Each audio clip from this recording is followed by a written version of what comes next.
because Lady Anne was the same age as you are when terrible things happened to her, and no any parents whatsoever who wish that things will happen to their children. So I would just say it was very good to hear the story for someone who was meant to be as happy as you are, but yet again, or having the future ahead, or having plan and dreams.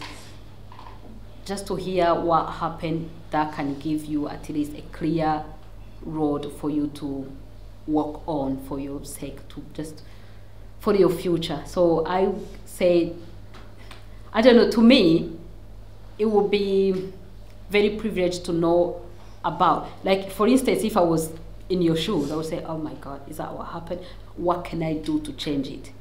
I guess that have to be in all of you to know, what can you do to change what happened to me, not to happen to either you or your children, or to happen to anyone in the world, because you have a power to do that.